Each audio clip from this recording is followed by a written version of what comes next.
안녕하십니까. 이어서 경남 소식입니다. 단일 종목으로 세계 5대 스포츠 대전으로 꼽히는 사격 선수권 대회가 3주 뒤면 창원에서 막을 올립니다. 역대 최대 규모인 4천여 명이 참가하는 이번 대회를 앞두고 조직위원회가 시설 점검에 주력하고 있습니다. 최대 목표는 폭염입니다. 이대환 기자의 보도입니다. 세계 사격 선수권 대회 기간 3천여 종의 총을 관리할 무기고입니다. 각 종목 대표 선수들이 총기를 입고하기 위해 바코드를 찍으면 총의 종류와 출전 선수 정보 등이 대회 전산망에 자동 기록됩니다. 총이 입출할 때는 너무 시간이 많이 걸렸습니다. 그런데 지금 바코드 시스템을 도입함으로써 입출 안이 상당히 단축되죠. 그에 대해서 사전 모의 훈련을 자주 하고 있습니다. 4천 명이 넘는 선수단의 숙소 문제는 우려보다 빨리 해결됐습니다. 조직위는 국제사격연맹이 정한 최소 기준 이상의 호텔 29곳, 객실 2,100여 개를 모두 확보하고 셔틀버스 운영 계획도 완료했습니다. 예상하지 못한 복병은 역대급 더위입니다. 대회 기간인 오는 31일부터 다음 달 중순까지 평균 30도 안팎의 무더위가 계속될 것으로 예보된 상황. 조직위는 폭염으로 인한 식중독 등을 예방하기 위해 공식 호텔과 경기장 식당 등에 음식 검사 인원 60명을 긴급 투입하기로 했습니다. 선수들의 건강관리, 특히 식음료라든지 질병 이쪽에 역점을 두고 관계기관과 긴밀히 협의해 나가고 있습니다. 통역과 안내 등 자원봉사자 300여 명도 손님 맞이에 투입됩니다. 하지만 대회 관람권 예매율은 현재 40%. 아직 기대에 못 미치고 있어 조직위는 막바지 대회 알리기에 주력하고 있습니다. KBS 뉴스 이전입니다. 폭염에 노출돼 있는 건설 현장 노동자들에게 더위 쉼터와 휴식 시간이 보장돼 있습니다. 하지만 기록적인 폭염에 속수무책인 데다 있으나 마나한 현장도 적지 않습니다. 차주아 기자입니다. 경남의 한 대규모 아파트 공사 현장. 오전 10시부터 30도를 넘어섰습니다. 더위 쉼터는 건물 사이에 생긴 그늘에 의자가 전부, 선풍기도 한 대 없습니다. 지난 4일 이곳에서 야외 작업을 하던 20대가 실신하기도 했습니다. 또 다른 소규모 공사 현장. 야외 작업인 한창인 지금 시간은 오전 9시 55분입니다. 하지만 이미 기온은 30도를 넘었고 계속해서 오르고 있습니다. 더위 쉼터라고 마련한 곳은 공사 건물 꼭대기 철골 구조물 사이 설치된 파라솔이 고작입니다. 할 끝나면 7시부터 100개씩 다음 한 9시부터 쏘면 땀인데. 폭염특보가 내려지면 1시간마다 쉬라는 지침이 있지만 잘 지켜지지 않습니다. 고용노동부의 폭염 지침은 1시간마다 10분 이상 휴식 시간을 제공하게 되어 있지만 권고일 뿐입니다. 9시 반 돼서 한번 쉬고 오후에는 한 3시 반 정도 돼서 한번 쉬고. 원래 매 시간마다 쉬는 거 아니에요? 아니 그런 건 없어요. 안에 그냥 아무데나 앉아서 쉬는 거죠. 일부 공공기관의 공사는 오후 작업을 중지하기도 하지만 민간 사업장에는 적용되지 않습니다. 노동계는 작업 공정마다 폭염 대응에 관한 세부 지침이 필요하다고 지적합니다. 공사 초기부터 폭염도 재난이라는 의식을 가지고 어떠한 환경에서 어떠한 작업을 하고 있느냐에 대해서 판단해서 공사를 중지를 하든지 작업 시간을 단축하든지. 올여름 전국 야외 작업장에서 발생한 온열 질환자는 870여 명. 재난급 폭염이 계속되는 가운데 건설 현장은 폭염의 무방비로 노출돼 있습니다. KBS 뉴스 차주아입니다. 계속되는 폭염에 피서지로 떠나도 덥기만 한 요즘인데요. 시원한 미술관으로 휴가를 떠나보는 건 어떨까요? 어린이들이 직접 보고 만지고 체험하는 특별한 전시회, 최세진 기자가 소개합니다. 조용했던 미술관이 제잘되는 어린이들로 북적입니다. 바람이 세게 부는 튜브 속, 손수건은 팔랑이며 날아가고 아이들은 투명한 아크릴 벽에서 혼자만의 작품 세계에 몰두합니다. 그림도 볼 것도 많고 아이들 체험할 것도 많고 하니까 여기가 훨씬 지금 애기들 여름 방학나기는 참 좋은 것 같습니다. 경남 문화예술회관에서 열리는 상상공작소 매직월드는 동화 속 나라를 직접 체험할 수 있는 다양한 전시로 꾸며졌습니다. 헨젤과 그레텔, 이상한 나라의 앨리스, 요술램프 지니 등 친근한 동화 속 나라와 함께 현대미술작가 10명의 작품도 감상할 수 있습니다.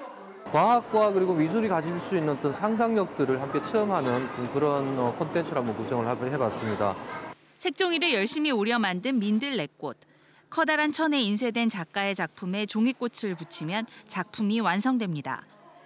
미술 작품을 감상하면서 음악도 듣고 직접 만져보기도 하는 오감 만족 체험 전시입니다. 민들레와 별을 통해서 희망과 빛의 소리를 느낄 수 있으며 각각이 가지는 꿈과 희망을 모아서 희망의 공간으로 표현하고 채워나가는 그런 전시입니다. 전시 작품에 직접 참여할 수 있는 미술관. 휴가를 맞은 가족들에게는 훌륭한 피서지가 되고 있습니다. KBS 뉴스 최세진입니다.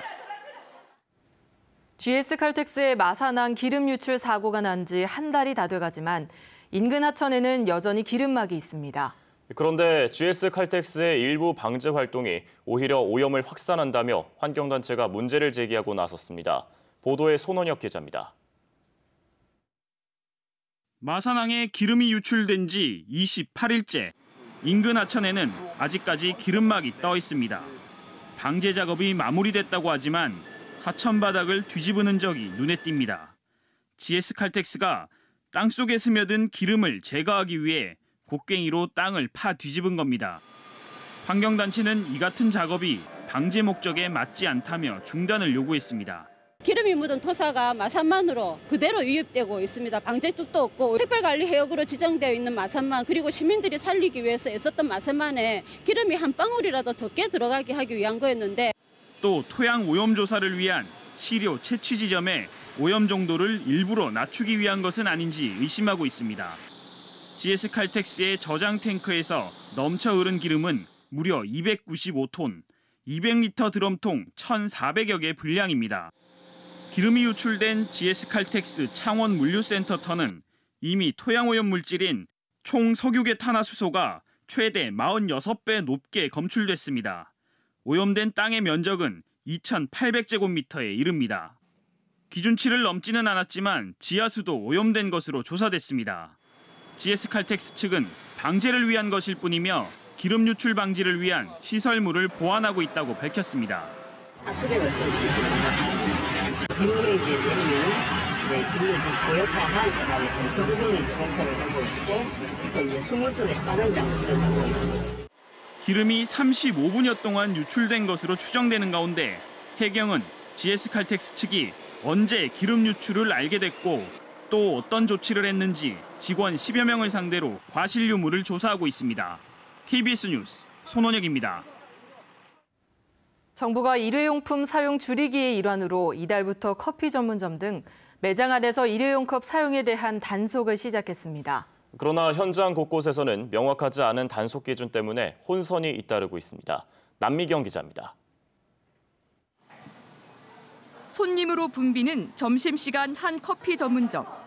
매장 안에는 플라스틱 컵을 사용하는 사람들이 단속반에게 적발됩니다. 매장 안에서 플라스틱 컵 사용 안 되는 거 아세요? 안전 받으셨습니까? 1층에서. 물어봤는데 별다른 거 아니라. 이달부터 정부의 일회용 컵 사용 줄이기 지침에 따라 매장 안에서는 플라스틱 컵을 사용할 수 없습니다. 그러나 일회용 컵을 고집하는 손님들을 설득해야 하는 매장 직원들은 고충을 토로합니다.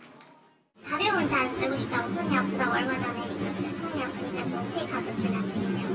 그래서 안 된다고 했죠. 매장에 잠시 있다 나가는 손님들에게 일회용 컵을 줘야 하는지 머그잔을 줘야 하는지에 대한 명확한 지침도 없어 혼란스럽습니다. 손님이 들고 나가겠다며 일회용 컵을 요구한 뒤 매장 안에서 마셔도 권고하기는 쉽지 않습니다. 손님이 적발돼도 과태료 부담은 모두 업체의 몫입니다. 손님들의 항의에 단속 공무원도 난감하기는 마찬가지입니다. 나갔다가 뭐 이렇게 사정이 있어서 다시 이렇게 들어오는 모양입니다. 아르바이트들이 그렇게 하는 건 어떡해요 하면서 막 우리한테 문의 전화 많이 왔었거든요. 참 괴롭습니다.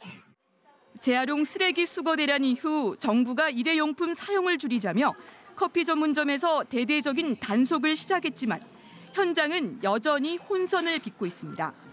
KBS 뉴스 남미경입니다.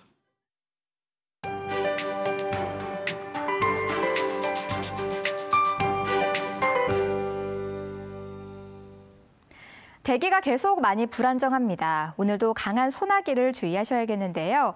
어제보다 더 많은 지역에서 세차고 요란한 비가 쏟아지겠습니다.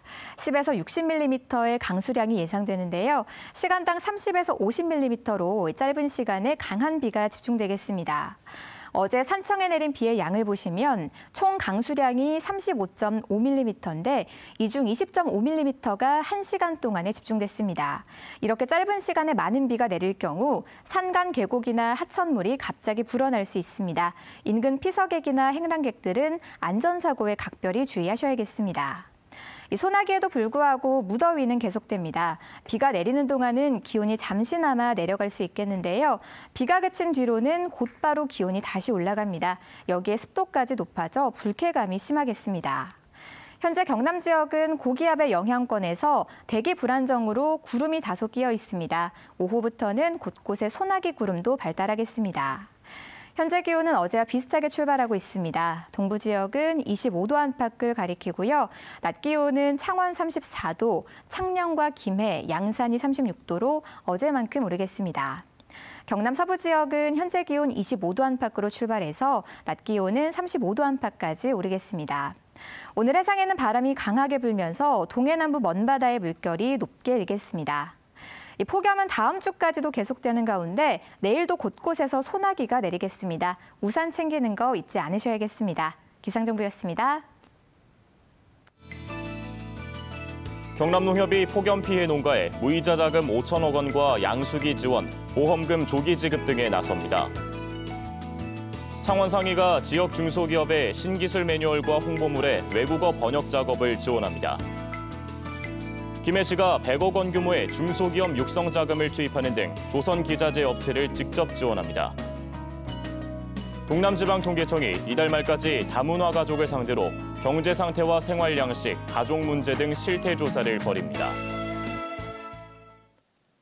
드루킹 댓글 조작을 공모한 혐의를 받고 있는 김경수 경남지사가 오늘 오전 9시 30분 특별검사팀에 다시 소환돼 조사를 받습니다. 특검팀은 오늘 김 지사를 피의자 신분으로 다시 불러 공직선거법 위반 혐의 등에 대한 조사를 이어갑니다. 김 지사는 지난 6일 특검에 출석해 18시간여에 걸친 밤샘 조사를 받았지만 특검은 김 지사에 대한 질문을 아직 다 끝내지 못했다는 입장입니다. 프로야구 NC 다이노스가 최근 기록적인 폭우로 수해를 입은 라오스 주민들을 위해 다음 달 23일까지 마산 홈구장 경기에서 모금 활동을 펴니다. 모금함은 마산 야구장 안내센터 앞에 설치되며 내일까지 모금 참여자들은 경기 시작 전에 NC 선수들과 만날 기회도 제공됩니다. NC는 모금액이 수재민을 위해 쓰이도록 주한 라오스 대사관에 전달할 예정입니다. 프로축구 경남FC가 오는 10일 전남 드래곤즈와의 홈 경기에 한여름밤의 좀비 페스티벌을 엽니다. 구단 측에서 준비한 분장실에서 좀비로 분장하면 50% 할인된 금액으로 초등학생은 무료로 경남FC와 전남의 경기를 관람할 수 있습니다. 경남FC 구단은 좀비 분장 인증 사진을 SNS에 올리면 선착순으로 손 선풍기를 나눠주고 경기장 밖에서는 물놀이 시설도 운영합니다. 거제경찰서는 술에 취해 행인들을 때린 혐의로 거제시청 별정직 공무원 40대 A씨를 불구속 입건했습니다.